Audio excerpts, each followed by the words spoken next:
New ইয়র্কে মার্কিন প্রভাবশালী সংবাদ মাধ্যম ইয়র্ক টাইমসের মুখোমুখি প্রধান উপদেষ্টা ডক্টর মোহাম্মদ ইউনূস। সাক্ষাৎকারে স্বৈরাচার মুক্ত নতুন বাংলাদেশের রাষ্ট্রীয় সংস্কার, নির্বাচন, শেখ হাসিনার বিরুদ্ধে মামলা নিয়ে প্রশ্নের জবাব দেন তিনি। 5 আগস্ট পরবর্তী বাংলাদেশ প্রসঙ্গে প্রফেসর ইউনূস বলেন, সংস্কারের মাধ্যমে রাষ্ট্র পুনর্গঠনই তার সরকারের প্রধান লক্ষ্য। তিনি বলেন, স্বৈরাচার সরকার সবকিছু ধ্বংস করে গেছে। ছাত্র জনতার বিপ্লবের পর তারা বিপর্যস্ত অর্থনীতি, ধ্বংসপ্রাপ্ত রাষ্ট্রীয় প্রতিষ্ঠান পেয়েছেন। এমন পরিস্থিতিতে তাদের দায়িত্ব নিতে হয়েছে।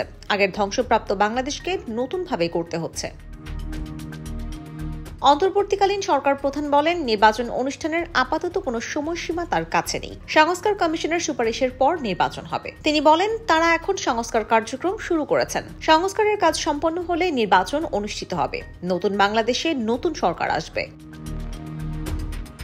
স্বৈরাচার সরকারের কর্মকর্তা এবং নেতাদের বিচার এবং গণপিটুনি সংক্রান্ত প্রশ্নের জবাবও দেন ডক্টর ইউনূস। বর্তমান বাংলাদেশে কেউই রাজনৈতিক প্রতিশোধের শিকার হচ্ছে না। যারা ছাত্র জনতাকে হত্যা করেছেন তারা দেশ ছেড়ে পালিয়েছেন। যারা দেশে আছেন তাদেরকে অপরাধের জন্য বিচারের মুখোমুখি করা হচ্ছে, দলীয় বিবেচনায় নয়। শেখ হাসিনাকে ভারত থেকে ফিরিয়ে আনা প্রসঙ্গে প্রধান উপদেষ্টা বলেন, তাকে ফিরিয়ে এনে বিচারের মুখোমুখি করা উচিত। তিনি বলেন, তিনি যদি অপরাধ করে থাকেন তাহলে তাকে দেশে ফিরিয়ে এনে বিচারের মুখোমুখি করা প্রয়োজন। দেশে ন্যায় বিচারের যাত্রা শুরু হয়েছে, তাকেও সেটা মোকাবেলা করা উচিত।